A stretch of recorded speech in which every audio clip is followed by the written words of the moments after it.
terkait dengan gimana sih kita sebagai konsumen milih klinik kecantikan yang aman dan juga tepat nih? Oke, yang pasti pertama pilihlah yang legal. Klinik yang sudah terdaftar, dokternya mempunyai izin praktek.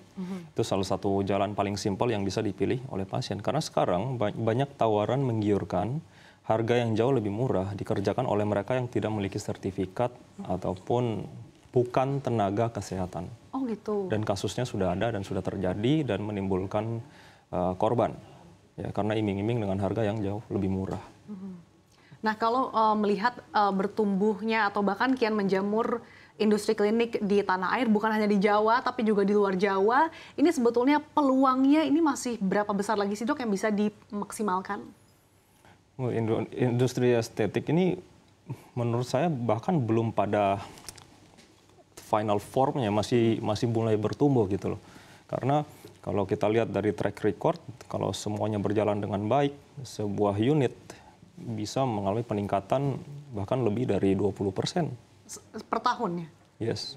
Oke. Cukup Nah, tinggi. kalau bisa kita katakan bahwa bisnis ataupun potensi industri kecantikan ini kan cukup besar ya dok ya, di tengah mulai bertumbuhnya atau baru mulai merangkak nih dok. Tapi bagaimana sih Pak dengan Dr. Steven terkait dengan peran pemerintah dalam industri kecantikan ini? Dan apa sih dok harapannya?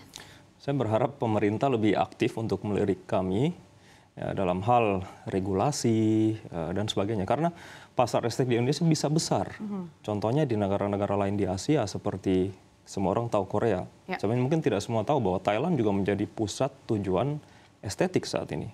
Kalau Thailand bisa, kita juga bisa gitu. Tapi itu tentunya butuh support dari pemerintah. Karena pada saat ini, ya mungkin saya salah, tapi ada impresi bahwa estetik masih anak tiri.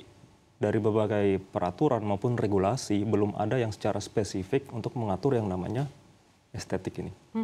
Maka dari itu juga yang membuat industri kecantikan di tanah air justru berjalan lebih lambat ya dok dibandingkan Thailand gitu ya. Betul. Nah sebetulnya apa sih yang bisa kita lakukan atau mungkin strategi yang dilakukan oleh industri kecantikan supaya kita juga bisa compete nih dengan negara-negara lain, bahkan tadi Thailand juga sudah mulai menjadi kiblat untuk industri kecantikan seperti dengan Korea. Kalau di bayangan saya mungkin bisa start dari misalnya pemerintah menyediakan lembaga pendidikan atau segala apapun yang seperti itu yang disupport penuh oleh pemerintah, menjamin standarisasi dah SOP ataupun prosedur estetik di mana pemerintah mengkontrol kualitasnya dari semua tenaga kerja yang melaksanakan tersebut. Karena saat ini masih yang saya bilang tadi, sebelah mata, masih seperti anak tiri. Kalau dari bahan-bahannya sendiri dok, apakah memang produk-produk yang kita miliki di Indonesia ini masih kebanyakan impor atau sudah banyak nih dok produk-produk UMKM yang sudah digunakan? Kalau untuk skincare, untuk produksi sendiri dari dalam negeri sudah banyaknya luar biasa. Justru lagi tengah meledak-meledaknya. Tetapi untuk bahan suntikan, contouring seperti filler, botox, dan benang, setahu saya lebih dari 90% impor. Itu kebanyakan impor dari negara mana sih dok? Kalau bukan Amerika, Eropa, ataupun Korea. Itu proporsinya masih cukup besar berarti ya Masih untuk impor besar. untuk beberapa treatment seperti dengan contouring tadi. Betul. Dan negara China mulai masuk. China, Ya, oke. produk-produk. Artinya sebenarnya negara-negara ini sudah banyak yang mulai melirik ya dok untuk Ya, bisa betul berkompetisi di industri ini. Lalu terkait dengan tantangan nih dok, apa sih yang dihadapi oleh industri kecantikan di tanah air saat ini? Yang pertama, melawan stigma dan banyaknya misinformasi dari masyarakat. Masih banyak orang yang salah informasi tentang estetik. Contohnya kalau kita mengerjakan treatment ini, lalu suatu saat berhenti, akan lebih jelek dari sebelumnya. Itu benar-benar tidak benar, gitu ya. Ataupun bagaimana kita melatih orang-orang lain yang terjun ke dalam industri ini bahwa ini bukan hot money yang bisa dirampas oleh semua orang. Ini hal serius, estetik ini medis. Karena kalau dijalankan dengan salah, komplikasinya juga bisa serius, gitu. Lalu bagaimana nih industri kecantikan di tanah air memanfaatkan pangsa pasar yang belum dimaksimalkan sejauh ini supaya kita juga bisa menjadi kiblat industri kecantikan seperti dengan Korea, dok? Ya, itu akan balik lagi perlu peran dari pemerintah, yaitu meningkatkan standarisasi atau ekspektasi dari setiap quality control yang berjalan di negara kita. Karena saat ini masih, saya bilangnya Wild West, kita para pelaku industri estetik itu harus secara aktif mencari paling simpel, edukasinya kita harus cari sendiri kemana-mana. Dan kebanyakan ke negara lain. Walaupun sebenarnya kalau kita pikirkan dengan baik-baik, Indonesia bisa memprovide itu. Artinya dibutuhkan sosialisasi dan juga edukasi lebih ya dok ya terkait dengan hal ini. Nah kalau misalkan kita berbicara industri kecantikan di tanah air, tentu saja ini kan sangat bisa dikatakan kompetisinya kian kompetitif. Nah bagaimana Derma Express ini sendiri bisa berkompetisi dengan industri-industri kecantikan lain yang juga saat ini sudah menjamur, apalagi juga sudah banyak klinik kecantikan yang mengeluarkan produknya sendiri dok. Kalau untuk grup kami konsisten untuk selalu berpegang yang saya sebut yang namanya core quality.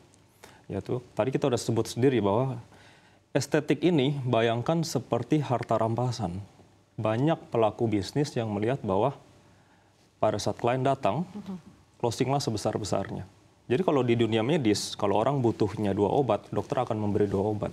Tapi kalau di estetik, sebagian ada yang percaya kalau orang butuhnya 2. Bagus sekali kalau kamu bisa kasih 10.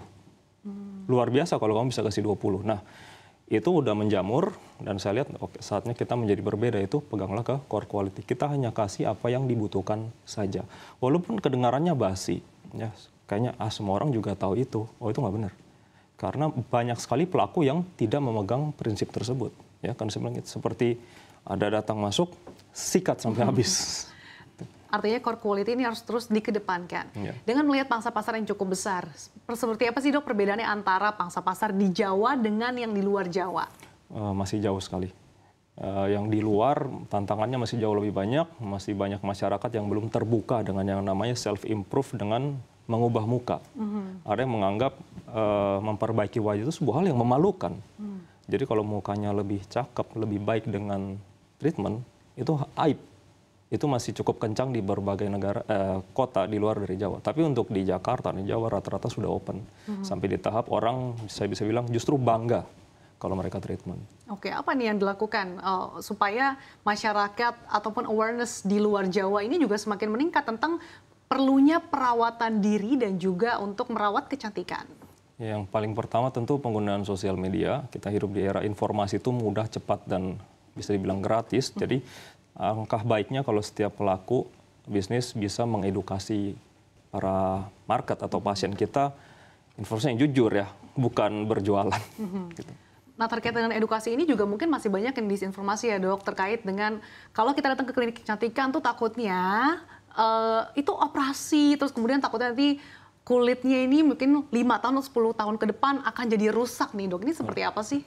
Nah, itu masih hal yang kita hadapi setiap hari, misinformasi. Maka kami, dan saya rasa sudah banyak ya pelaku industri estetik di Indonesia secara aktif di sosial media, Instagram atau TikTok, selalu aktif memberikan edukasi untuk melawan misinformasi ini.